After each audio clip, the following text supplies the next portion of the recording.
മണ്ണിടിച്ചിലുണ്ടായ കർണാടകയിലെ ഷിരൂരിൽ ഒരു മൃതദേഹം കണ്ടെത്തി എന്നുള്ള ഒരു നിർണായകമായ വിവരമുണ്ട് എന്നുള്ള വാർത്ത പുറത്തു വരുന്നുണ്ട്. അത് നിർണായകമാണ്. നമ്മൾക്കറിയാം, അർജുനായി നമ്മൾ നടത്തിയ പരിശ്രമങ്ങൾ തെരച്ചിൽ മണ്ണിടിച്ചിലുണ്ടായ സ്ഥലത്ത് നിന്ന് 6 കിലോമീറ്റർ മാറിയാണ് കടൽ തീരത്ത് ഇപ്പോൾ മൃതദേഹം കണ്ടെത്തിയത് എന്നുള്ള ഒരു വിവരം ഈ ഘട്ടത്തിൽ പുറത്തു വരുന്നുണ്ട്.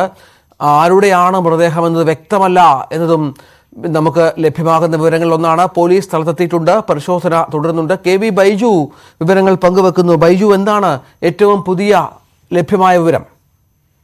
രഞ്ജിത്തെ, ശിരൂരിന് 6 കിലോമീറ്റർ മാറി കടൽ തീരത്താണ് ഇത്തരത്തിലൊരു മൃതദേഹം കണ്ടെത്തിയിരിക്കുന്നത്. ഇപ്പോൾ പോലീസ് സംഭവ സ്ഥലത്തേക്ക് തിരിച്ചിട്ടുണ്ട്. ഇത് ആരുടേതാണെന്ന കാര്യത്തിൽ ഒരു വ്യക്തത വന്നിട്ടില്ല. ഈ ലോറി അപകടത്തിൽ അർജുൻ ഉൾപ്പെടെ 3 പേരെയാണ് ഇനി കണ്ടെത്താനുള്ളത്. അതായത് പ്രദേശവാസികളായ ജഗന്നാഥ് ഒപ്പം ലോകേഷ്, ഇങ്ങനെ 3 പേരെ കണ്ടെത്താനുണ്ട്. ഇനി ഇവരുടെ ആരുടെയുമാണോ ഈ മൃതദേഹം എന്ന കാര്യത്തിൽ ഒരു വ്യക്തത നമുക്ക് ലഭിച്ചിട്ടില്ല. എന്തായാലും പോലീസ് ഇപ്പോൾ സംഭവ സ്ഥലത്തേക്ക് എത്തിയിട്ടുണ്ട്. പോലീസ് സംബന്ധിച്ച് പരിശോധന നടത്തുന്നു. നമുക്ക് അല്പസമയത്തിനകം തന്നെ ഇത് ആരുടേതാണെന്ന കാര്യത്തിൽ ഒരു വ്യക്തത വരും. പ്രധാനമായും ഈ മണ്ണിടിച്ചിലിനെ തുടർന്ന് ഉണ്ടായ അപകടത്തിൽ മരണപ്പെട്ട ഈ 3 പേരുടെ ആരെങ്കിലും മൃതദേഹമാണോ എന്നാണ് പോലീസ് സംശയിക്കുന്നത്. ഇത് സംബന്ധിച്ച് നമുക്കൊരു സ്ഥിരീകരണം ഇനി ലഭിക്കേണ്ടതുണ്ട്. എന്തായാലും ഇത്തരത്തിലൊരു മൃതദേഹം കണ്ടെത്തിയിട്ടുണ്ട്. 6 കിലോമീറ്റർ മാറി കടൽ തീരത്താണ് ഈ മൃതദേഹം കണ്ടെത്തിയിരിക്കുന്നത്. രഞ്ജിത്തെ, ബൈജു, നമുക്കറിയാം 22 ദിവസമായി ഈ അപകടം നടന്നിട്ട്. 22 ദിവസത്തിന് ശേഷം കണ്ടെത്തുന്ന ഒരു മൃതദേഹം എന്ന് പറയുമ്പോൾ തിരിച്ചറിയുക പ്രയാസമായിരിക്കും. ഒരുപക്ഷെ അത്തരത്തിൽ കൂടുതൽ പരിശോധനകൾ ഇതുമായി ബന്ധപ്പെട്ട് വേണ്ടിവരും.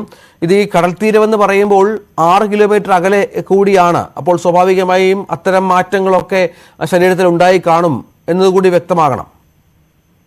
തീർച്ചയായും രഞ്ജിത്തെ, നമുക്കറിയാം ഇപ്പോൾ 20 ദിവസം പിന്നിട്ടിരിക്കുന്നു ഇത്തരത്തിൽ ഈ ഒരു ദുരന്തം ഉണ്ടായിട്ട്, ഇവരെ കാണാതായിട്ട്. അതുകൊണ്ട് തന്നെ അഴുകിയ നിലയിലാണ് ഈ മൃതദേഹം എന്നാണ് നമുക്ക് ലഭിക്കുന്ന വിവരം. എന്തായാലും DNA ഉൾപ്പെടെയുള്ള പരിശോധന നടത്തേണ്ടി വരും. ഇത് അങ്ങനെയാണെങ്കിൽ ആരുടെ മൃതദേഹം എന്ന് കണ്ടെത്തുന്നതിന് ഇനിയിപ്പോൾ ഈ അപകടത്തിൽ കാണാതായവരുടെ ആരുടെയെങ്കിലും മൃതദേഹമാണോ അതല്ല മറ്റേതെങ്കിലും തരത്തിലുള്ള ഒരു മൃതദേഹമാണോ എന്ന കാര്യത്തിലും ഒരു വ്യക്തത നമുക്ക് ലഭിച്ചിട്ടില്ല. എന്തായാലും പോലീസ് ഇത് സംബന്ധിച്ച് വിശദമായ അന്വേഷണം നടത്തിയതിനു ശേഷം നമുക്ക് കൃത്യമായ ഒരു വിവരം ലഭിക്കും. എന്തായാലും നമുക്ക് പ്രാഥമികമായി ലഭിക്കുന്ന വിവരം ഈ മണ്ണിടിച്ചിലിനെ തുടർന്ന് ഇത്തരത്തിൽ മരണപ്പെട്ട ഈ 3 പേരുടെ ആരുടെയെങ്കിലും മൃതദേഹമാകാമെന്നാണ് പറയുന്നത്. ഏതായാലും അർജുന്റെ ബന്ധുക്കൾ ഉൾപ്പെടെ ആ ഇവിടെയുണ്ട്, ശിരൂരിലുണ്ട്. അവരും അങ്ങോട്ടേക്ക് പുറപ്പെട്ടിട്ടുണ്ട്. ഏതായാലും അവർ അവിടെ എത്തിയിട്ടില്ല. പോലീസ് ഇപ്പോൾ സംഭവ സ്ഥലത്തേക്ക് എത്തിയിട്ടുണ്ട്. ഇതിനുള്ള കൃത്യത നമുക്ക് ലഭിക്കണമെങ്കിൽ ഒരു പക്ഷേ DNA പരിശോധന വരെ കാത്തിരിക്കേണ്ടി വരുമോ, അതല്ല ഏതെങ്കിലും തരത്തിൽ ഇത് ഇവരുടെ 3 പേരുടെ ആരുടെയും മൃതദേഹമാണോ എന്ന കണ്ടെത്താൻ പറ്റുമോ എന്നാണ് നമുക്ക്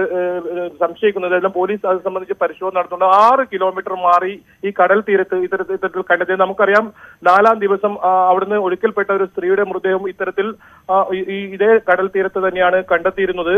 എന്തായാലും ഈ തിരച്ചിൽ ഇപ്പോൾ പൂർണ്ണമായും നിർത്തിയ ഒരു സാഹചര്യമാണുള്ളത്.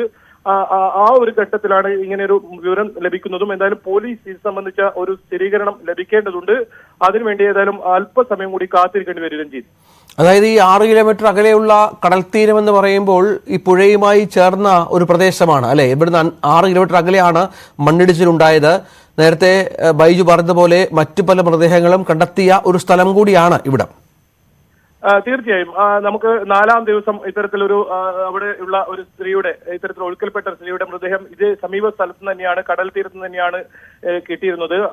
ഏതായാലും ഈ മണ്ണിടിച്ചിലിനെ തുടർന്ന് ഉണ്ടായ അപകടത്തിൽ ഈ കാണാതായ 3 പേരുടെ ആരുടെങ്കിലും ഒരാൾ മൃതദേഹമാകാം എന്നാണ് പോലീസ് പ്രാഥമികമായി നമുക്ക് നൽകിയ വിവരം. പക്ഷേ ഇത് സംബന്ധിച്ച് ഒരു സ്ഥിരീകരണം ലഭിക്കേണ്ടതുണ്ട്. ഇതേ സ്ഥലത്ത് തന്നെയാണ് കഴിഞ്ഞ ദിവസം മൃതദേഹം കണ്ടെത്തിയത്. ഏതായാലും 6 കിലോമീറ്റർ മാറി അഴീത്തല, നമ്മൾ ദൃശ്യങ്ങളിലൊക്കെ നേരത്തെ കാണിച്ചതാണ്. ആ പ്രദേശം തൊട്ടടുത്താണ് ഈ കടൽ തീരം വരുന്നത്. നല്ല ശക്തമായ അടിയൊഴുക്കുള്ള ഒരു പ്രദേശം കൂടിയാണ്. അങ്ങനെയാണെങ്കിൽ ഈ 20 ദിവസം കഴിഞ്ഞ് ഈ ഇത്തരത്തിൽ ഒരു മണ്ണിടിച്ചിൽ ഉണ്ടാവുകയോ അതിന്റെ മൃതദേഹം ഇത്തരത്തിൽ എത്തുകയും ചെയ്ത സാഹചര്യം അതൊക്കെ ഏതായാലും അറിയേണ്ടതുണ്ട്. ഏത് രീതിയിലാണ് ഈ മൃതദേഹത്തിന്റെ അവസ്ഥ എന്നൊക്കെ കൃത്യമായി നമുക്ക് അറിയേണ്ടതുണ്ട്. അത് അല്പസമയത്തിനകം തന്നെ ആ വിവരം ലഭിക്കുമെന്നാണ് പ്രതീക്ഷിക്കുന്നത്. രഞ്ജിത്ത്, നമുക്ക് ഈ മൃതദേഹം ഇങ്ങനെ ഈ 6 കിലോമീറ്റർ ഒഴുകി വരിക എന്ന് പറയുമ്പോൾ ഈ തെരച്ചിലിന്റെ ഒരു സ്വഭാവം ഇപ്പോൾ എങ്ങനെയാണ്?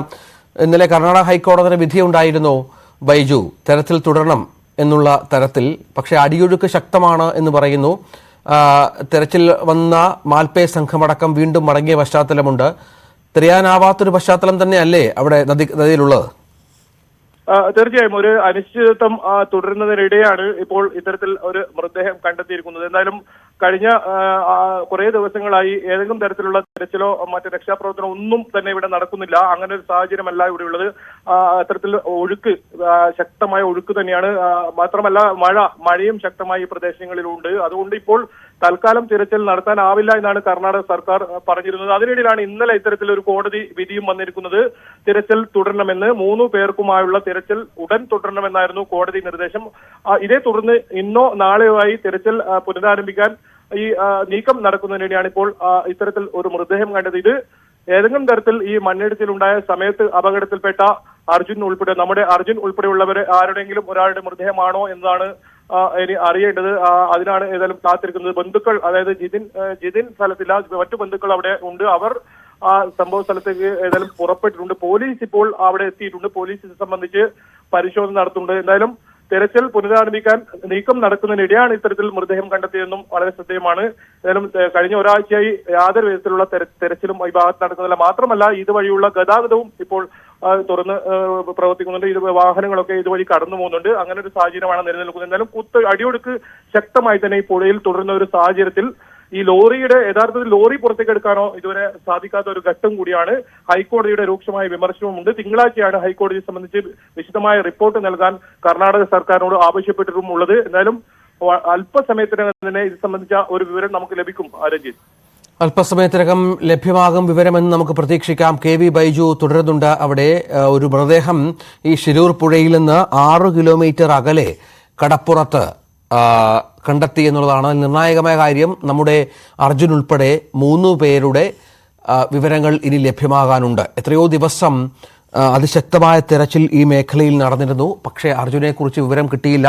അർജുൻ്റെ ലോറി കണ്ടെത്താനായില്ല എന്നുള്ളതും പ്രധാനമാണ്. അപ്പോഴാണ് ഏറ്റവും നിർണായകമായ ഒരു കണ്ടെത്തൽ ഇപ്പോൾ ആ കടൽ തീരത്തുണ്ടാകുന്നത് എന്നുള്ളത് കൂടി ചേർത്ത് വായിക്കേണ്ടതുണ്ട്. കടൽ തീരത്താണ് മൃതദേഹം കണ്ടെത്തിയിരിക്കുന്നത്. പക്ഷേ ഇതുമായി ബന്ധപ്പെട്ട് കൂടുതൽ കാര്യങ്ങളിൽ ഒരു വ്യക്തത വരേണ്ടതുണ്ട്. ആരുടെ മൃതദേഹമാണ്? കാരണം നമുക്കറിയാം ഈ സംഭവം ഉണ്ടായിട്ട് 20 ദിവസം കഴിഞ്ഞു. 21 ദിവസമാണ് ഇത്. അപ്പോൾ ഈ മൃതദേഹത്തിൻ്റെയൊക്കെ അവസ്ഥ എന്തായിരിക്കും, എങ്ങനെ ഈ തിരിച്ചറിയാൻ സാധിക്കും എന്ന കാര്യത്തിലൊക്കെ കുറേ അധികം വ്യക്തത വരാനുണ്ട്. പോലീസുണ്ട് സ്ഥലത്ത്. അർജുൻ്റെ ബന്ധുക്കൾ ഇപ്പോഴും ഷിരൂരിൽ തുടരുന്നുണ്ട്. അർജുൻ്റെ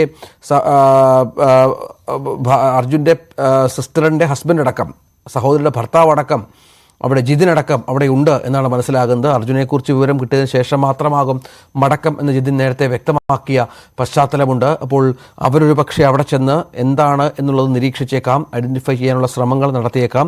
അവിടെയാണ് ഏറ്റവും പ്രധാനമായ കാര്യം. ബൈജു, ഇത് പോലീസുണ്ട്, മറ്റ് ഫോറൻസിക് സംഘങ്ങളുടെയൊക്കെ സാന്നിധ്യം വേണ്ടിവരും.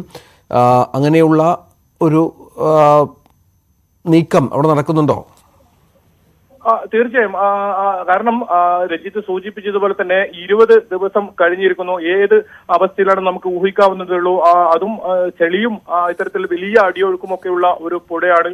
ആ പുഴയിൽ നിന്നും ഇത്തരത്തിൽ ഒഴുകിയെത്തുകയാണെങ്കിൽ കടലിന്റെ തീരത്തെത്തുകയാണെങ്കിൽ അത് വലിയ തോതിൽ കണ്ടെത്താൻ ബുദ്ധിമുട്ടാകും. അത് DNA ഉൾപ്പെടെയുള്ള ശാസ്ത്രീയമായ പരിശോധന നടത്തി മാത്രമേ ഇത് ആരുടെ മൃതദേഹം എന്ന കാര്യത്തിൽ ഒരു സ്ഥിരീകരണം ലഭിക്കൂ. എന്തായാലും ഇത് ഈ പോലീസ് ഇപ്പോൾ പരിശോധന ആരംഭിച്ചതേ ഉള്ളൂ. ഈ മൃതദേഹം ഇവിടുന്ന് കൊണ്ടുപോകാനും ആലോചിക്കുന്നുണ്ട്. ഏതായാലും ഇത് സംബന്ധിച്ച് ഇപ്പോൾ കൂടുതൽ പരിശോധന നടത്തേണ്ടതുണ്ട്. രഞ്ജിത്ത് സൂചിപ്പിച്ചതുപോലെ തന്നെ നമുക്കറിയാം 20 ദിവസത്തോളം ഇത്തരത്തിൽ കഴിഞ്ഞിരിക്കുന്നു. അപ്പോൾ ആ മൃതദേഹത്തിന്റെ അവസ്ഥ ഏത് രീതിയിലായിരിക്കുമെന്ന് എന്തായാലും ഊഹിക്കാവുന്നേ ഉള്ളൂ. എന്തായാലും വലിയ തോതിലുള്ള പ്രതീക്ഷ കഴിഞ്ഞ സമയങ്ങളിലൊക്കെ പുലർത്തിയിരുന്നു ഇത്തരത്തിൽ അർജുനെ കണ്ടെത്താൻ കഴിയുമെന്ന കാര്യത്തിൽ. ഏതായാലും ഇത് ഇനിയിപ്പോൾ നമുക്ക് അറിയേണ്ടത് തീർച്ചയായും ഇത് നമ്മുടെ പ്രിയപ്പെട്ട അർജുൻ ആണോ അതല്ല നമുക്ക് ഇതേ തുല്യമായി തന്നെ 2 പേർ കൂടി ഉണ്ട്. ഞാൻ നേരത്തെ സൂചിപ്പിച്ചതുപോലെ ലോകേഷും അതുപോലെ തന്നെ ജഗന്നാഥനും ഈ 2 പേരുടെ ആരുടെയാണോ ഇതല്ലാതെ മറ്റ് ഏതെങ്കിലും തരത്തിൽ മൃതദേഹമാണോ എന്ന കാര്യത്തിൽ ഒരു വ്യക്തത എന്തായാലും വരേണ്ടതുണ്ട്. ഈ തിരച്ചിൽ പുനരാരംഭിക്കാൻ ഒരുങ്ങുന്നതിനിടെയാണ് ഇപ്പോൾ ഇത്തരത്തിലൊരു മൃതദേഹം കണ്ടെത്തിയുന്ന വിവരം നമുക്ക് ലഭിക്കുന്നത്. ഏതായാലും ഇത് സംബന്ധിച്ച് പോലീസ് ഇപ്പോൾ കൃത്യമായ അന്വേഷണം നടത്തി അവരുടെ ഭാഗത്തു നിന്നും കൃത്യമായ ഒരു സ്ഥിരീകരണം വരണം. ഹൈക്കോടതി രൂക്ഷമായ വിമർശനം ഉന്നയിച്ച ഒരു സാഹചര്യം കൂടി നിലനിൽക്കുന്നുണ്ട് എന്നതാണ് ഏറ്റവും പ്രധാനം. തിരച്ചിൽ ഇന്ന് വൈകുന്നേരത്തോട് നാളത്തോടുകൂടി പുനരാരംഭിക്കാൻ ഇരിക്കുമ്പോഴാണ് ഇത്തരത്തിലൊരു മൃതദേഹം കണ്ടെത്തുന്ന വിവരം ഏതായാലും പുറത്തു വരുന്നത്. എന്തായാലും ഇനി അല്പസമയം കൂടി കാത്ത് ഇരിക്കേണ്ടി വരും. പ്രാഥമികമായ ഒരു വിവരം നമുക്ക് ലഭിക്കണമെങ്കിൽ അതിനുശേഷം DNA ഉൾപ്പെടെയുള്ള പരിശോധന നടത്തിയാൽ മാത്രമേ കൃത്യമായി ആരുടെ മൃതദേഹം എന്ന ഒരു കാര്യത്തിൽ ഒരു സ്ഥിരീകരണം ഉണ്ടാവൂ. രഞ്ജിത്ത്.